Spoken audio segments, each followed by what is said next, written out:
ಆರೋಗ್ಯ ಹಾಗೂ ನ್ಯೂಟ್ರಿಷನ್ ಸಿಗುತ್ತೆ ನೋಡಿ, ಬಾಡಿ ಸ್ಟ್ರಾಂಗ್ ಆಗುತ್ತೆ. ಸ್ವಲ್ಪ ತಿಂದು ಹಸಿವು ನಿಗುತ್ತೆ, ಡೈಜೆಷನ್ಗೆ ಇಲ್ಲ ಅಪಾಯ. MDH ಸೋಯಾಟಿ ಅಸಲಿ ಪ್ರೋಟೀನ್. MDH.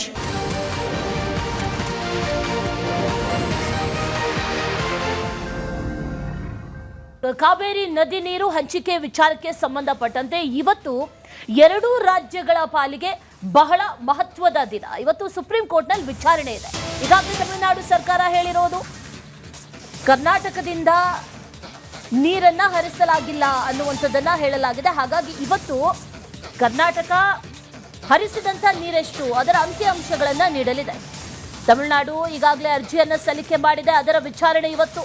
ಕೃಷಿಗೆ ತಕ್ಷಣ ನೀರು ಹರಿಸಬೇಕು ಅಂತ ಪಟ್ಟನ್ನ ಹಿಡಿದಿದ್ದಾರೆ. CWMA ನಿರ್ದೇಶನದಂತೆ ನೀರು ಹರಿಸಿ ಅಂತ ತಮಿಳುನಾಡು ಹೇಳ್ತಾ ಇದೆ. ಕಾವೇರಿ ನೀರು ಬಿಡುಗಡೆ ಮಾಡೋದಕ್ಕೆ ಮನವಿಯನ್ನ ಸಲ್ಲಿಕೆ ಮಾಡಿದ್ದಾರೆ. ಬಾಕಿ ನೀರು ಬಿಡುಗಡೆಗೆ ಮಧ್ಯಂತರ ಅರ್ಜಿಯನ್ನ ಸಲ್ಲಿಕೆ ಮಾಡಲಾಗಿದೆ. ಸುಪ್ರೀಂನ ತ್ರಿಸದಸ್ಯ ಪೀಠದಲ್ಲಿ ಇವತ್ತು ವಿಚಾರಣೆ ಇದೆ. ನ್ಯಾಯಮೂರ್ತಿ ವಿಕ್ರಮ್ನಾಥ್, ನ್ಯಾಯಮೂರ್ತಿ ಸಂದೀಪ್ ಮೆಹ್ತಾ, ನ್ಯಾಯಮೂರ್ತಿ ಅಗಸ್ಟಿನ್ ಜಾರ್ಜ್ ಅವರ ಪೀಠ ಇವತ್ತು ವಿಚಾರಣೆಯನ್ನ ನಡೆಸುತ್ತೆ. ಯಾವ ಸೂಚನೆಯನ್ನ ಕೊಡಬಹುದು ಅನ್ನುವಂಥ ಒಂದಷ್ಟು ಕುತೂಹಲ ಈಗ ಸದ್ಯಕ್ಕಿದೆ. ರಾಜ್ಯದ ಸದ್ಯದ ಪರಿಸ್ಥಿತಿ, ಜಲಾಶಯಗಳಲ್ಲಿರುವಂತಹ ನೀರಿನ ಕೊರತೆ, ಮಳೆಯ ಕೊರತೆ, ಈ ಅಭಾವದ ನಡುವೆಯೂ ಕೂಡ ನೀರು ಹರಿಸಲಾಗಿದೆ ಅನ್ನುವಂಥದ್ದನ್ನ ಕರ್ನಾಟಕ ಈಗಾಗಲೇ ಹೇಳಿದೆ. ಅದರ ಜೊತೆಗೆ ಅಂಕಿಅಂಶಗಳನ್ನ ಕೂಡ ಇವತ್ತು ನೀಡಲಿದೆ ಅನ್ನುವಂಥ ಮಾಹಿತಿ. ತಮಿಳುನಾಡಿಗೆ ಕಾವೇರಿ ನೀರು ಹರಿಸುವ ವಿಚಾರಕ್ಕೆ ಸಂಬಂಧಪಟ್ಟಂತೆ ದೆಹಲಿಯಲ್ಲಿ CWRC ಮಹತ್ವದ ಮೀಟಿಂಗ್ ಇದೆ. ಕಾವೇರಿ ನೀರು ನಿಯಂತ್ರಣ ಸಮಿತಿ ಸಭೆ ಇದೆ ಇವತ್ತು. ಕಾವೇರಿ ಬಾಕಿ ನೀರಿಗೆ ತಮಿಳುನಾಡು ಪಟ್ಟು ಹಿಡಿದಿದೆ. ಬರಗಾಲ ಹಿನ್ನೆಲೆಯಲ್ಲಿ ನೀರು ಬಿಡೋದಕ್ಕೆ ಸಾಧ್ಯ ಇಲ್ಲ ಅಂತ ಕರ್ನಾಟಕ ಹೇಳಿದ್ರೂ ಕೂಡ ಕರ್ನಾಟಕ ತನ್ನ ವಾದವನ್ನ ಮುಂದುವರಿಸುವಂತ ಸಾಧ್ಯತೆ ಇದೆ. ರಾಜ್ಯದ ಬರ ಪರಿಸ್ಥಿತಿ, ಈಗ ಇರುವಂತಹ ಪರಿಸ್ಥಿತಿ, ಈ ಸಂದರ್ಭದಲ್ಲೂ ಕೂಡ ನೀರನ್ನ ಹರಿಸಬೇಕಾದಂತಹ ಅನಿವಾರ್ಯತೆ ಇದೆಲ್ಲವನ್ನೂ ಕೂಡ ನ್ಯಾಯಾಲಯದ ಗಮನಕ್ಕೆ ತರುವಂತ ಸಾಧ್ಯತೆ ಇದೆ. ಆ ನಿಟ್ಟಿನಲ್ಲಿ ಅಂಕಿ ಅಂಶಗಳು ಬಹಳ ಮಹತ್ವದ ಪಾತ್ರವನ್ನು ವಹಿಸುತ್ತೆ. ಈ ಅಭಾವದ ನಡುವೆ ಜಲಾಶಯದಲ್ಲಿ ಇರುವಂತಹ ನೀರೆಷ್ಟು, ಅದರ ಅಂಕಿ ಅಂಶ ಏನು ಹೇಳುತ್ತೆ, ಜೊತೆಗೆ ಹರಿಸಿರುವಂತಹ ನಿಖರ ನೀರೆಷ್ಟು, ಅದರ ಅಂಕಿ ಅಂಶಗಳೇನು, ಅದನ್ನು ಕೂಡ ಇವತ್ತು ನ್ಯಾಯಾಲಯದ ಮುಂದೆ, ಸುಪ್ರೀಂ ಕೋರ್ಟ್ನ ಮುಂದೆ ಕರ್ನಾಟಕ ಮಂಡನೆ ಮಾಡುತ್ತೆ. ಅದರ ಮೇಲೆ ಈ ಕಾವೇರಿ ನದಿ ನೀರು ವಿವಾದದ ಭವಿಷ್ಯ ನಿಂತಿದೆ. ಈ ಹಿಂದಿನ ಆದೇಶದಲ್ಲಿ ಸುಪ್ರೀಂ ಪ್ರತಿನಿತ್ಯ 12,000 ಕ್ಯೂಸೆಕ್ ನೀರನ್ನು ಹರಿಸಬೇಕು ಅನ್ನುವಂಥ ಆದೇಶವನ್ನು ನೀಡಿತ್ತು. ಅದರ ವಿಚಾರಣೆ ನಡೆಯುತ್ತೆ. ತಮಿಳುನಾಡು ಹೇಳ್ತಾ ಇರೋದು ಅದರ ವಾದ ಒಂದೇ, ನಿಯಮಿತ ಅಂದರೆ ಈಗಾಗಲೇ ಆದೇಶ ಏನು ಮಾಡಲಾಗಿದೆ ಅದರಷ್ಟು ನೀರನ್ನು ಹರಿಸ್ತಾ ಇಲ್ಲ ಅನ್ನುವಂಥದ್ದನ್ನು ತಮಿಳುನಾಡು ಹೇಳ್ತಾ ಇದೆ. ಆದರೆ ಕರ್ನಾಟಕ ಮಾಡ್ತಾ ಇರುವಂಥ ವಾದ ಏನು, ಈಗಾಗಲೇ ನೀಡಿರುವಂಥ ಆದೇಶ ಅದಕ್ಕೂ ಹೆಚ್ಚಿನ ಪಾಲನ್ನ ನೀರನ್ನು ಹರಿಸಲಾಗಿದೆ ಅನ್ನುವಂಥ ವಾದವನ್ನು ಈಗಾಗಲೇ ಕರ್ನಾಟಕ ಸಮರ್ಥವಾಗಿ ಮಾಡಿದ್ರೂ ಕೂಡ ಅಂಕಿಅಂಶಗಳನ್ನು ನೀಡಿ ಅಂತ ಕಳೆದ ಬಾರಿ ವಿಚಾರಣೆ ನಡೆದಂಥ ಸಂದರ್ಭದಲ್ಲಿ ಸುಪ್ರೀಂ ಕೋರ್ಟ್ ಹೇಳಿತ್ತು. ಹಾಗಾಗಿ ಇವತ್ತು ಅಂಕಿಅಂಶಗಳನ್ನು ಕರ್ನಾಟಕ ನ್ಯಾಯಾಲಯದ ಮುಂದೆ ನೀಡಲಿದೆ. ಹಾಗಾಗಿ ಈ ತ್ರಿಸದಸ್ಯ ಪೀಠದ ಮುಂದೆ ವಿಚಾರಣೆ ನಡೆಯುತ್ತೆ. ವಿಚಾರಣೆಯ ನಂತರದಲ್ಲಿ ಯಾವ ಆದೇಶ ಅಥವಾ ಯಾವ ಸೂಚನೆಗಳು ಬರಬಹುದು ಅನ್ನುವಂಥ ಒಂದಷ್ಟು ನಿರೀಕ್ಷೆಗಳಿದೆ. ಎರಡೂ ರಾಜ್ಯಕ್ಕೂ ಕೂಡ ಈ ನಿರೀಕ್ಷೆಗಳು ಸರ್ವೇ ಸಾಮಾನ್ಯವಾಗಿ ಇದೆ. ತಮಿಳುನಾಡಿಗೆ ಬರುವಂಥ ನೀರು, ಬಾಕಿ ನೀರು ಬರಬೇಕು ಅನ್ನುವಂಥ ವಾದ, ಅದರ ಜೊತೆಯಲ್ಲಿ ಕರ್ನಾಟಕ ಸದ್ಯದ ಪರಿಸ್ಥಿತಿ, ಕೃಷಿಗೂ ಕುಡಿಯೋದಕ್ಕೂ ನೀರಿಲ್ಲದೆ ಇರುವಂಥ ಅಭಾವ, ಬರಗಾಲದ ಪರಿಸ್ಥಿತಿ, ಇದೆಲ್ಲವನ್ನೂ ಕೂಡ ನ್ಯಾಯಾಲಯದ ಮುಂದೆ ಅಂಕಿ ಅಂಶದ ಸಹಿತ ವಿವರಣೆ ನೀಡುವಂಥ ಸಾಧ್ಯತೆ. ಹಾಗಾಗಿ ಆದೇಶ ಏನಿರುತ್ತೆ ಅನ್ನುವಂಥ ನಿಟ್ಟಿನಲ್ಲಿ ರಾಜ್ಯದ ಚಿತ್ತ ಸದ್ಯಕ್ಕಿದೆ. CWMA ಮೀಟಿಂಗ್ ಕೂಡ ಇದೆ ಇವತ್ತು. ಹಾಗಾಗಿ ಆ ಮೀಟಿಂಗಲ್ಲಿ ಏನಾಗುತ್ತೆ ಅನ್ನುವಂಥ ಒಂದಷ್ಟು ಕುತೂಹಲ ಕೂಡ ಸರ್ವೇ ಸಾಮಾನ್ಯವಾಗಿದೆ. ಡೀಟೇಲ್ಸ್ ಅನ್ನು ಕೊಡ್ತಾರೆ ನಮ್ಮ ಪ್ರತಿನಿಧಿ ಅಭಿಷೇಕ್, ನೇರ ಸಂಪರ್ಕದಲ್ಲಿ ಜಾಯಿನ್ ಆಗಿದ್ದಾರೆ. ಅಭಿಷೇಕ್, ಇವತ್ತು ಎರಡೂ ರಾಜ್ಯಗಳ ಪಾಲಿಗೆ ಮಹತ್ವದ ದಿನ ಅಂತಂದ್ರೆ ತಪ್ಪಾಗ್ಲಿಕ್ಕಿಲ್ಲ. ತಮಿಳುನಾಡು ನೀರು ಬಂದಿಲ್ಲ ಅಂತ ಹೇಳ್ತಾ ಇದೆ, ಕರ್ನಾಟಕ ನೀರು ಹರಿಸಿದ್ದೀವಿ ಅಂತ ಹೇಳ್ತಾ ಇದೆ. ಅಂಕಿಅಂಶಗಳು ಐ ಥಿಂಕ್ ಬಹಳ ಮಹತ್ವದ ಪಾತ್ರವನ್ನೇ ಇಲ್ಲಿ ವಹಿಸುತ್ತೆ ಅಂತ ಅನ್ಸುತ್ತೆ. ಇವತ್ತಿನ ವಾದ ಯಾವ ರೀತಿಯಾಗಿರುತ್ತೆ, ಕರ್ನಾಟಕದಿಂದ ಏನು ಆದೇಶ ಬರಬಹುದು ಅನ್ನುವಂತಹ ನಿರೀಕ್ಷೆ, ಡೀಟೇಲ್ಸ್ ಏನಿದೆ? ಅಂಶವನ್ನ ಗಮನಿಸಬೇಕಾಗಿರುವಂತದ್ದು, ಪ್ರತಿ 15 ದಿನಕ್ಕೆ ಒಮ್ಮೆ CWRC ಒಂದು ಸಭೆಯನ್ನ ನಡೆಸುತ್ತೆ. CWRC ಸಭೆಯ ನಂತರದ ದಿನ CWMA ಸಭೆ ನಡೆಸುತ್ತೆ. ಅಲ್ಲಿಗೆ ಬಹುತೇಕ ಕೆಲವೊಂದು ಸಂದರ್ಭಗಳಲ್ಲಿ CWRC ಆಗಲು CWMA ಸಭೆ ಒಂದೇ ದಿನ, ಅಂದ್ರೆ ಬೆಳಿಗ್ಗೆ CWRC, ಮಧ್ಯಾಹ್ನ CWMA ಸಭೆ ನಿಗದಿಯಾಗಿರುತ್ತೆ. ಯಾಕಂದ್ರೆ CWRC ನಲ್ಲಿ ತೆಗೆದುಕೊಂಡಂತ ನಿರ್ಣಯವನ್ನ ಚಾಲೆಂಜ್ ಮಾಡೋದಿದ್ರೆ CWMA ನಲ್ಲಿ ಮಾಡೋದಕ್ಕೆ ಅವಕಾಶ ಇರೋದ್ರಿಂದ ಮೊದಲು CWRC, ಅದಾದ ನಂತರ CWMS. ಈಗ 15 ದಿನಗಳ ಹಿಂದೆ ನಡೆದಂತ ಒಂದು ಆದೇಶದ ಹಿನ್ನೆಲೆಯನ್ನು ನಾವು ಗಮನಿಸಿದಾಗ ಪ್ರತಿನಿತ್ಯ 12,000 ಕ್ಯೂಸೆಕ್ ನೀರನ್ನ ಹರಿಸಬೇಕು ಅಂತ CWRC ಆದೇಶವನ್ನು ನೀಡಿತು. ಇದನ್ನ ಪ್ರಶ್ನೆ ಮಾಡಿದಂತ ನಮ್ಮ ರಾಜ್ಯ ಸರ್ಕಾರ ಏನ್ ಮಾಡಿತ್ತು, CWMA ಮುಂದೆ ಅಪೀಲ್ ಹೋಗಿತ್ತು. ಅಲ್ಲೂ ಕೂಡ CWRC ಏನ್ ಆದೇಶವನ್ನು ನೀಡಿದೆ ಅದು ಸರಿಯಾಗಿದೆ, ಅದನ್ನ ಪಾಲಿಸಬೇಕು ಅಂತ ಹೇಳುತ್ತೆ. ಅದಾದ ನಂತರ ಮತ್ತೊಂದು ಅಂಶ ಗಮನಿಸಬೇಕಾಗಿರೋದು, ತಮಿಳುನಾಡು ಈ ವಿಚಾರವಾಗಿ ಸುಪ್ರೀಂ ಕೋರ್ಟ್ಗೆ ಮೇಲ್ಮನವಿ ಹೋಗಿದೆ. ಇಲ್ಲಿಗೆ ಸುಪ್ರೀಂ ಕೋರ್ಟ್ ಆಗಿರ್ಲಿ, CWRC ಆಗಲಿ, CWMA ಆಗಲಿ ಕಳೆದ ಅನೇಕ ಇತಿಹಾಸದ ಒಂದಿಷ್ಟು ನಿದರ್ಶನಗಳಲ್ಲಿ ನೋಡಿರುವಂತದ್ದು, ಸುಪ್ರೀಂ ಕೋರ್ಟ್ ಕೂಡ ನಿಷ್ಪಕ್ಷಪಾತವಾಗಿ ಒಂದು ಸೂಚನೆಯನ್ನ ನೀಡಿರುವಂತದ್ದು. ನೀರಿನ ವಿಚಾರಕ್ಕೆ ಸಂಬಂಧಪಟ್ಟಂತೆ ನಾವು ಅತ್ಯಂತ ಹೆಚ್ಚಿನ ಮಟ್ಟದ ಆದೇಶವನ್ನ ನೀಡೋದಕ್ಕೆ ಬರೋದಿಲ್ಲ. ಯಾಕೆಂದ್ರೆ ಇದಕ್ಕೆ ಆದಂತ ಪ್ರಾಧಿಕಾರ ಅಂದ್ರೆ CWRC, CWMA ಇದ್ದಂತ ಸಂದರ್ಭದಲ್ಲಿ ನಾವು ಇದಕ್ಕೆ ಏನು ಹೇಳೋದಕ್ಕೆ ಸೂಕ್ತ ಇರೋದಿಲ್ಲ. ಯಾಕಂದ್ರೆ ತಜ್ಞರಿದ್ದಾರೆ, ಸೈಂಟಿಸ್ಟ್ಗಳಿದ್ದಾರೆ, ವಾಟರ್ ರಿಸೋರ್ಸ್ ಅನ್ನ ಸ್ಟಡಿ ಮಾಡಿದಂತವ್ರು ಇದ್ದಾರೆ. ಈ ರೀತಿ ಅನೇಕ ತಜ್ಞರ ತಂಡ ಇರೋದ್ರಿಂದ ಇದನ್ನು ಸುಪ್ರೀಂ ಕೋರ್ಟ್ ಸುಪರ್ದಿಗೆ ತರುವಂತದ್ದು ಬೇಡ ಅಂತ ಈ ಹಿಂದೆ ಸೂಚನೆ ನೀಡಿತ್ತು. ಆದ್ರೆ ಆದೇಶವನ್ನ ಪಾಲಿಸದೆ ಹೋದಂತ ಸಂದರ್ಭದಲ್ಲಿ ಮಾತ್ರ ಸುಪ್ರೀಂ ಕೋರ್ಟ್ ನಿಂದ ಗೈಡೆನ್ಸ್ ತೆಗೆದುಕೊಂಡು ಬರುವಂತದ್ದು ಇರ್ಬೋದು ಅಥವಾ ಡೈರೆಕ್ಷನ್ ತೆಗೆದುಕೊಂಡು ಬರುವಂತದ್ದು ಕೆಲಸವನ್ನ ಮಾಡಬಹುದು CWRC, CWMA ಹೊರತುಪಡಿಸಿ ಯಾವುದೇ ರಾಜ್ಯಗಳಾದ್ರು. ಮತ್ತೊಂದು ವಿಚಾರವನ್ನು ನಾವು ಗಮನಿಸಬೇಕಾಗಿರೋದು, ಬಿಳಿಗುಂಡು ಮುಖಾಂತರ ಇಲ್ಲಿಯವರೆಗೂ ತಮಿಳುನಾಡಿಗೆ ಎಷ್ಟು ನೀರನ್ನ ಹರಿಸಬೇಕು ಅಷ್ಟು ನೀರನ್ನ ಹರಿಸಲಾಗಿದೆ.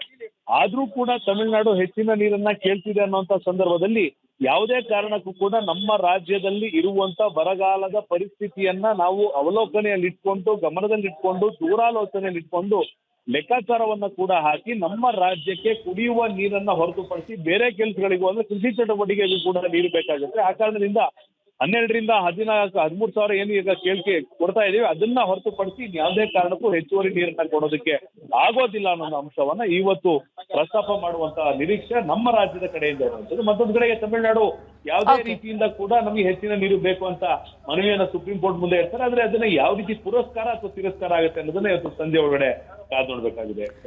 ರೈಟ್ ಅಭಿಷೇಕ್, ಥ್ಯಾಂಕ್ ಯು ಡೀಟೇಲ್ಸ್ಗೆ. ಚಹಾದ ಸ್ವೀಟ್ ಟೇಸ್ಟ್ MDHD+ ನಿಂದಲೇ ಬರುತ್ತೆ.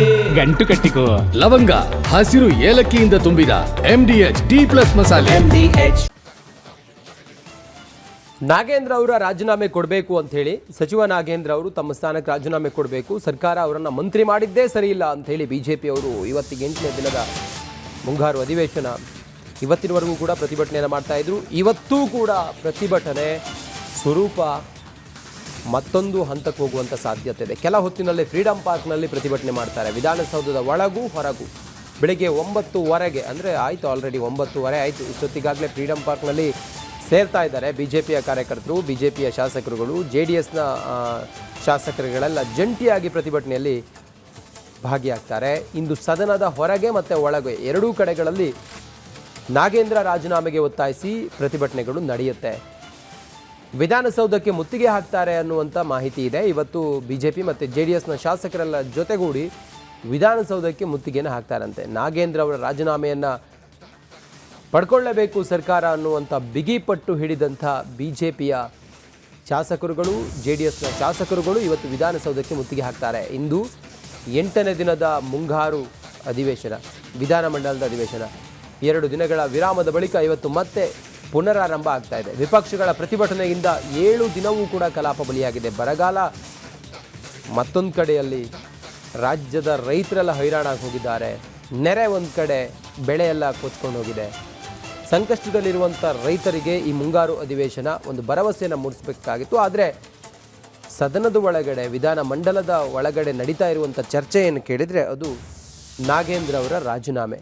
ಇವತ್ತು 8ನೇ ದಿನ, 8ನೇ ದಿನವೂ ಕೂಡ ಇದೇ ರೀತಿಯ ಹೋರಾಟವನ್ನು BJP ಮಾಡೋದಕ್ಕೆ ಹೊರಟಿದೆ.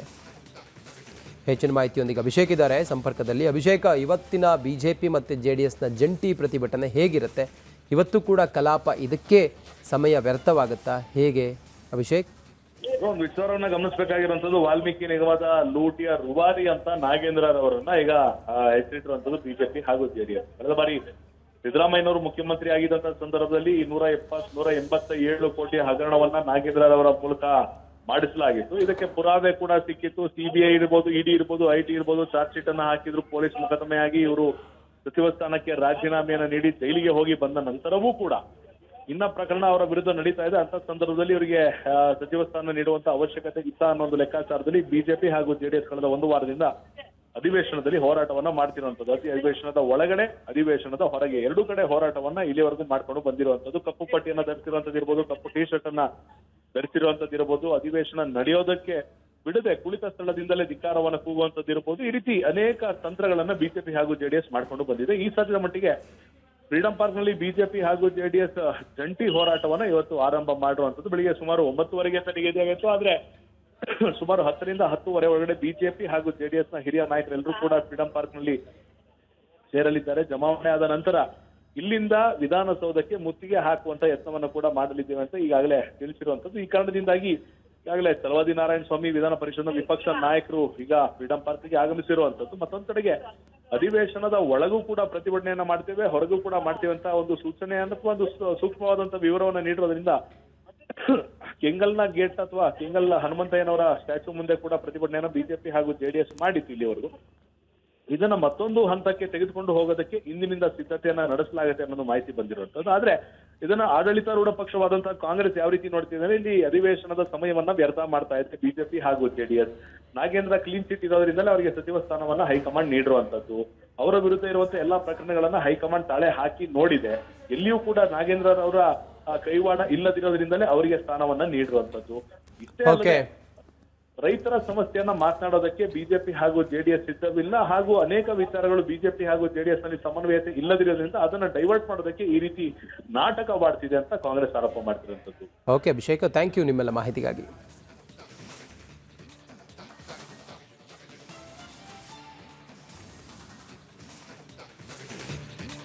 ಇದರ ಕೆಂಪು ಬಣ್ಣ ಅದ್ಭುತ, ಖಾರ ಕಡಿಮೆ ಆದ್ರೂ ರುಚಿಕರ.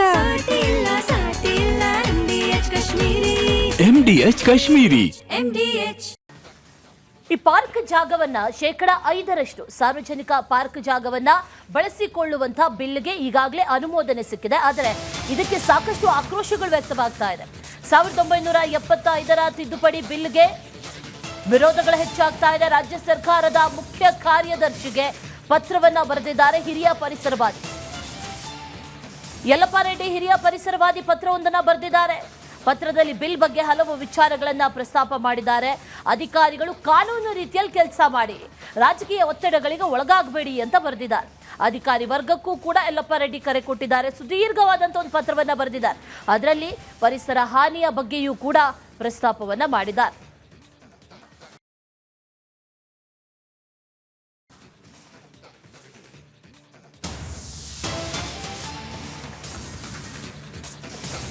ಇಂದು ಕರಡು ಮತದಾರರ ಪಟ್ಟಿ ರಿಲೀಸ್ ಆಗುತ್ತೆ.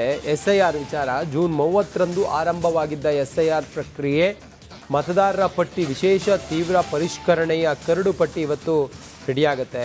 ಪರಿಷ್ಕರಣೆ ಬಳಿಕ ಇಂದು ಪಟ್ಟಿಯನ್ನು ಬಿಡುಗಡೆ ಮಾಡ್ತಾರೆ. ಆಕ್ಷೇಪಣೆಯನ್ನು ಸಲ್ಲಿಸೋದಕ್ಕೆ ತಿಂಗಳು ಸಮಯ ಇರುತ್ತೆ.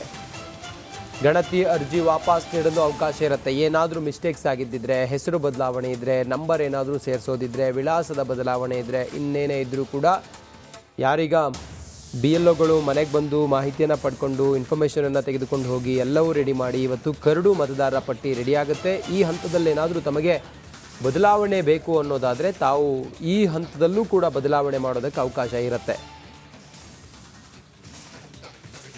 ಅಕ್ಟೋಬರ್ 27ಕ್ಕೆ ಅಂತಿಮ ಮತದಾರರ ಪಟ್ಟಿ ರಿಲೀಸ್ ಆಗುತ್ತೆ. ಇವತ್ತು ಕರಡು ಮತದಾರರ ಪಟ್ಟಿ ರಿಲೀಸ್ ಆಗುತ್ತೆ.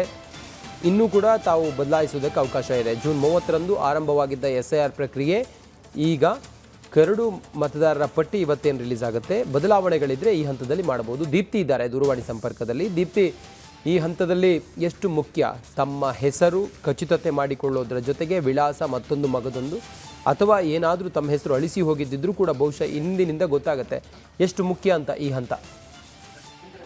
ರಂಜಿತ್, ರಾಜ್ಯದಲ್ಲಿ ಜೂನ್ 30ನೇ ತಾರೀಕಿಂದ SIR ಪ್ರಕ್ರಿಯೆ ಮನೆ ಮನೆ ಭೇಟಿ ಮುಕ್ತಾಯ ಆಗಿರುತ್ತೆ. ಇವತ್ತು ಕರಡು ಮತದಾರರ ಪಟ್ಟಿಗೆ ಮುಖ್ಯ ಚುನಾವಣಾಧಿಕಾರಿ ಅನ್ಬು ಕುಮಾರ್ ಅವರು ಸುದ್ದಿಗೋಷ್ಠಿಯನ್ನ ನಡೆಸುವ ಮೂಲಕ ಮೊದಲ ಕರಡು ಪಟ್ಟಿಯನ್ನ ಬಿಡುಗಡೆ ಮಾಡ್ತಾರೆ. ಈ ಬಾರಿ ಈ ಕರಡು ಪಟ್ಟಿಯಲ್ಲಿ ಬರೋಬ್ಬರಿ 1,08,00,000 ಮತದಾರರು ಹೊರಗುಳಿತಾ ಇದ್ದಾರೆ. ಹಾಗಂತ ಇವರೇನು ಆತಂಕಕ್ಕೆ ಒಳಗಾಗಬೇಕಾಗಿಲ್ಲ. ಯಾಕಂತ ಹೇಳಿದ್ರೆ ಇವತ್ತು ಅವರು ಕರ್ನಾಟಕದಲ್ಲೇ ವಾಸವಿದ್ರೆ ಸೂಕ್ತ ದಾಖಲೆಯನ್ನ ಕೊಟ್ರೆ ಮತ್ತೆ ಹೆಸರು ಸೇರಿಸ್ಕೊಳ್ಬಹುದು. ಇದಕ್ಕಾಗಿ ಕೂಡ ಕಾಲಾವಕಾಶವನ್ನ ಕೊಡ್ಲಾಗಿದೆ.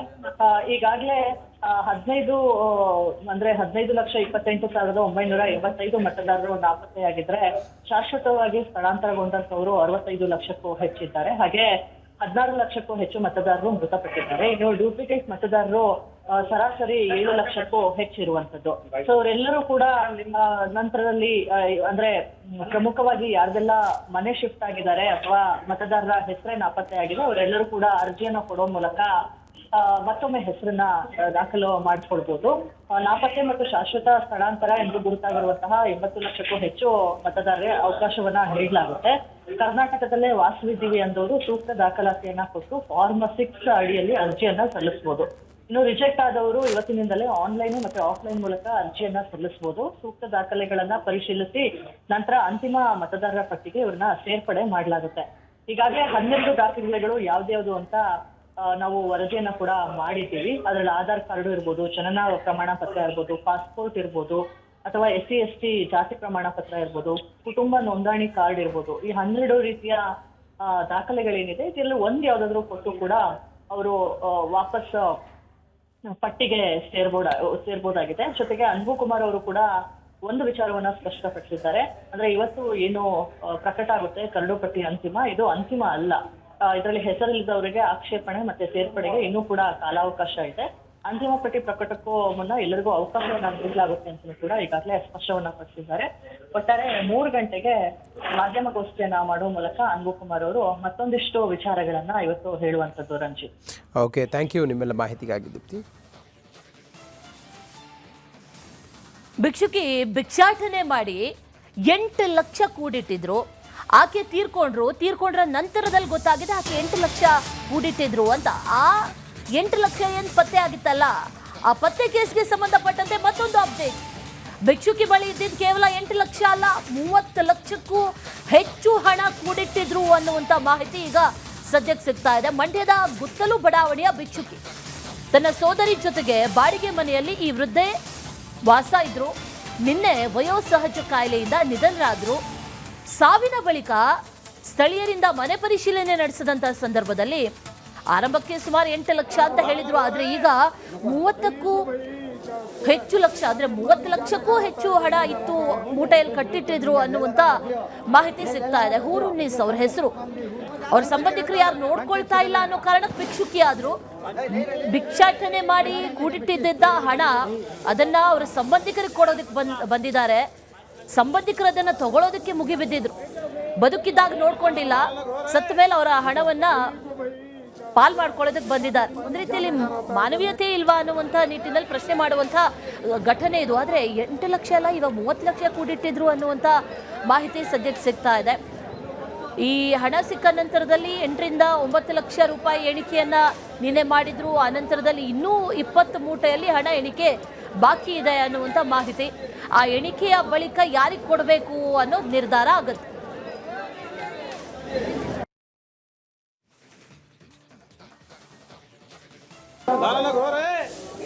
कहीं को भाई पूरा खाने पानी जाने का रहता है, करने का रहता है।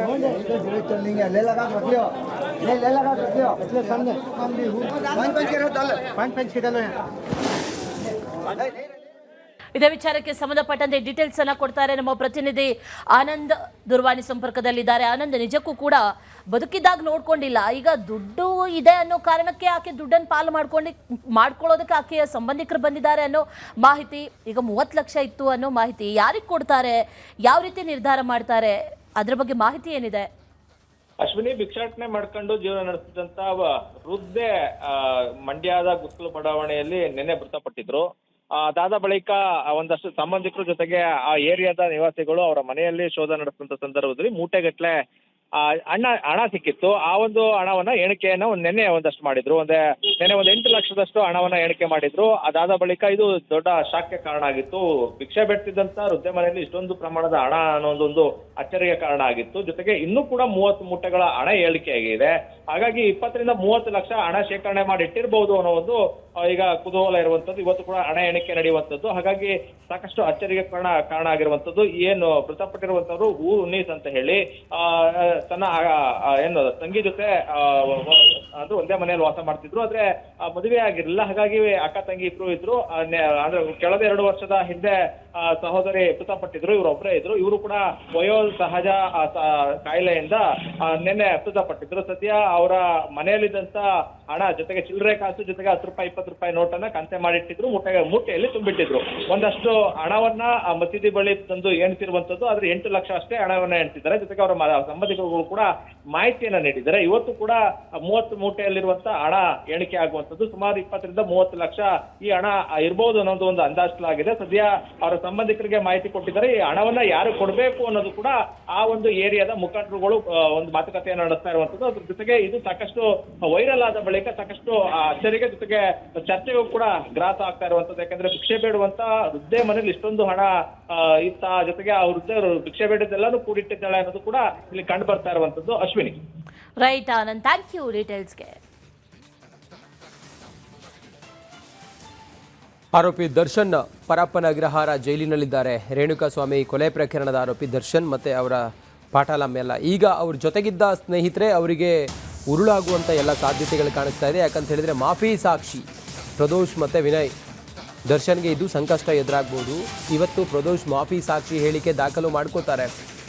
59ನೇ CCH ಕೋರ್ಟ್ನಲ್ಲಿ ಹೇಳಿಕೆ ದಾಖಲು ಮಾಡ್ಕೋತಾರೆ. ಪ್ರದೋಷ್ ಮಾಫಿ ಸಾಕ್ಷಿ VC ಮೂಲಕ ಹಾಜರಾಗ್ತಾರೆ. ಪ್ರದೋಷ್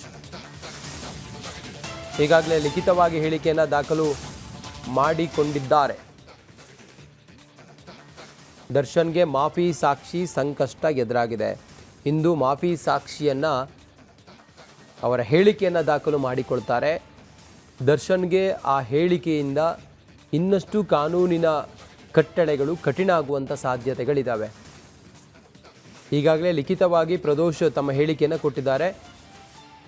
ಇನ್ನೇನಿದ್ರೂ ಕೂಡ ತಮ್ಮ ಸ್ಟೇಟ್ಮೆಂಟನ್ನು ನ್ಯಾಯಾಧೀಶರ ಮುಂದೆ ಕೊಡ್ತಾರೆ.